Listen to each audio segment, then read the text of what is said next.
Bueno, este es el texto de los dos documentos que fueron entregados, uno a los diputados y otro a los senadores de la República. Se entregó el día 5 de septiembre de este año y no hemos tenido ninguna respuesta de ellos. Como ustedes escucharon, este documento y esta petición formal se entregó con base en el artículo 8º constitucional, que obliga a cualquier autoridad que reciba una petición de cualquier ciudadano, cualquier mexicano, cualquier persona, está obligado a dar contestación a esa petición. Hasta el momento no hemos recibido ninguna contestación. Como claramente se señala en el documento, no estamos pidiendo nada extraordinario, simple y sencillamente que se cumpla con la Constitución, que es la ley fundamental del país. No hay ninguna autoridad, no hay ninguna otra ley, no hay ningún otro ordenamiento que esté por encima de la Constitución. Por lo tanto, deben de abstenerse los diputados y senadores siquiera de intentar la modificación de los artículos 27 y 28 de nuestra Constitución, porque como se expresa en el documento, de la revisión simple, sencilla de la reforma que se propone, la mal llamada reforma que se propone a estos artículos constitucionales, no se trata de darle una forma nueva a los artículos, se trata de privatizar, de quitarle al Estado Nacional y a la Nación el derecho de explotar estos recursos que son estratégicos. Se ha demostrado, sobre todo en los últimos años, cómo los países que más han avanzado, los países que hoy tienen más peso en la escena internacional, son los países que han recuperado sus recursos energéticos, principalmente el petróleo, el gas, el uranio y otros recursos. Entonces nosotros estamos en esa línea.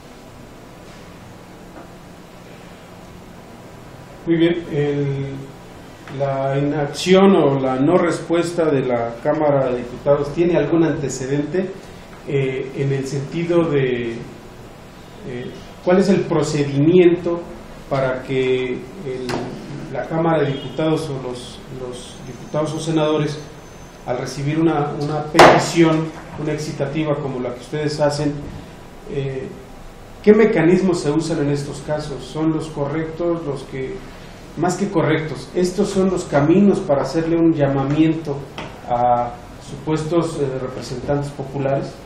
Sí, bueno, en la Constitución está muy claro, no hay, digamos que antecedentes precisos de que otros grupos de ciudadanos o de otras personas hayan realizado estas gestiones. Nosotros lo hacemos pues porque por fortuna conocemos lo que contiene nuestra Constitución, los derechos que nos otorga y sobre todo los medios de defensa.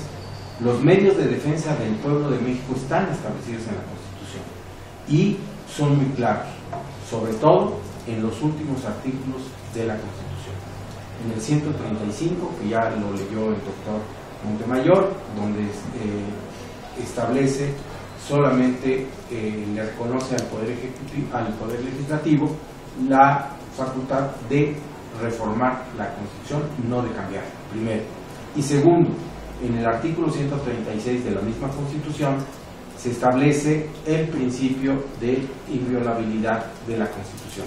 Esto quiere decir que cuando la propia autoridad del país, el gobierno, incluso el poder ejecutivo, legislativo y el judicial, ¿sí?, en caso de que los tres poderes de la Unión violasen lo dispuesto en la Constitución, ¿sí?, entonces el poder público, el poder constituido, dejará de tener legitimidad y dejará de ser el gobierno de la nación.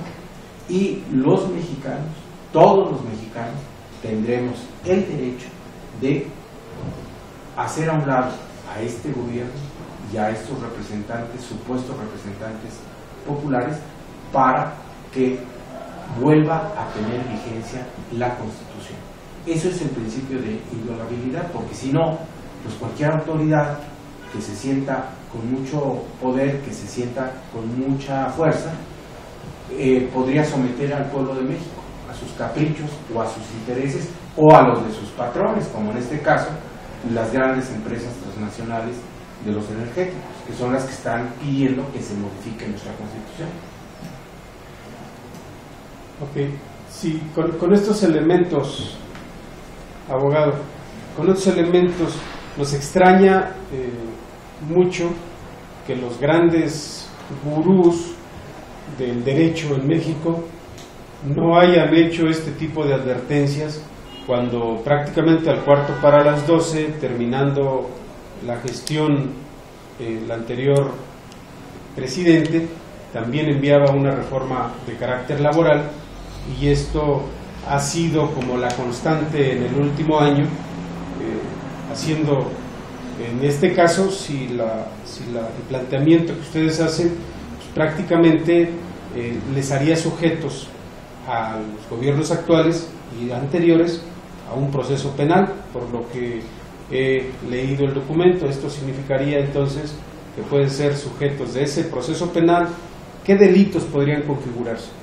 Pues los delitos de traición a la patria y los delitos de genocidio económico, porque ellos saben que cada vez que limitan las posibilidades de concentrar recursos económicos en favor de la nación, en favor del pueblo de México, pues están cometiendo un delito, porque están colocando en manos extranjeras los bienes de la nación, como la electricidad.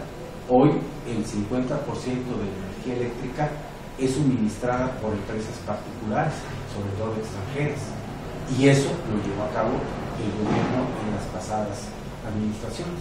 Entonces continúan con estos actos, pero lamentablemente hay pocos abogados, hay pocos juristas que hayan levantado la voz en este sentido, pero yo creo que teníamos que empezar, hemos empezado, por fortuna no somos los únicos, sí hay algunos articulistas que son juristas o son sociólogos, politólogos, que ya están señalando este tipo de situaciones, de anomalías por parte de quienes detentan el poder público, es decir, el poder del pueblo, lo están usando para entregar los recursos del país a los extranjeros. Entonces, ante ello, entonces, estamos ante un caso en el cual el administrador gobierno federal está haciendo a un lado, por la vía del hecho, preceptos constitucionales que significan que una vez que se llega a cierto nivel de bienestar para la población, la propia Constitución indica que esos logros son irrenunciables. ¿Qué pasa entonces con la reforma laboral, con todo esto que prácticamente es una andanada, entre ellas la propia reforma hacendaria? Pues sí, son medidas del gobierno que solamente tienen como objetivo obtener más recursos económicos de la gente que trabaja, de los trabajadores, de la inmensa mayoría de la población del país, que de una u otra manera se ganan la vida y que tienen que pagar impuestos directamente o indirectamente, a través del consumo, a través de los servicios que consumen, tienen que pagar impuestos. Entonces, eso es la carga que se le da al pueblo de México para mantener la economía nacional, la economía y las finanzas públicas, pero para que otros obtengan ganancias, obtengan utilidades exorbitantes y no paguen impuestos, como son los empresarios. Más o menos se calcula 30, 40 grupos empresariales en nuestro país que adeudan al fisco alrededor de 700,000 millones de pesos, nada más. Ok, ¿Hay un tiempo límite para esperar la respuesta formal, legal, de parte de ambas cámaras? No hay un tiempo límite, pero hay un tiempo prudente, un tiempo más o menos que podemos considerar prudente. Creemos que si el día 5 de septiembre, ya se presentó, el 5 de septiembre presentamos esta petición a los senadores y diputados y no han dado respuesta, bueno, ya estamos en actitud de llevar a cabo otras acciones, porque el día 24 el 24 de septiembre les presentamos un recordatorio a los diputados y a los senadores pidiéndoles ya una contestación concreta. No la hemos tenido hasta el momento. Hoy es día 30 de septiembre y no hemos tenido todavía ninguna respuesta. Entonces vamos a iniciar quizás otras medidas de carácter legal, pero sobre todo vamos a iniciar también el contacto y la comunicación con diversos grupos y organizaciones ciudadanas, populares, gremiales, donde tenemos contacto, donde tenemos alguna influencia y podemos ir, digamos, llevando al mayor número de mexicanos esta idea y esta propuesta de defensa a toda costa de nuestros recursos energéticos. Ok, una pregunta para el doctor Montemayor. ¿Por qué es tan relevante el asunto de los energéticos en México? Pues por dos razones esenciales. Una es la constitucional, a la que ya se refirió el licenciado Porfirio Martínez González. No podemos menospreciar que la Constitución fue resultado de un acuerdo, de un movimiento revolucionario que costó 1 millón de vidas. Así han sido todos los cambios constitucionales fundamentales en nuestra nación. Es la sabiduría de nuestro pueblo puesta en blanco y negro. Y dentro de ese mismo marco hay un asunto. Estos recursos energéticos son propiedad de la nación. Yo no he visto a la fecha ningún empresario, grande o pequeño, que esté dispuesto a regalar sus empresas, sus bienes, sus propiedades a otros capitalistas o a otras personas en forma generosa y sin cortapisa. Entonces, ¿por qué nos piden a nosotros, al pueblo de México, que regalemos recursos que son esenciales para la supervivencia de los mexicanos y el desarrollo de las siguientes generaciones? Y aquí entraría el segundo aspecto.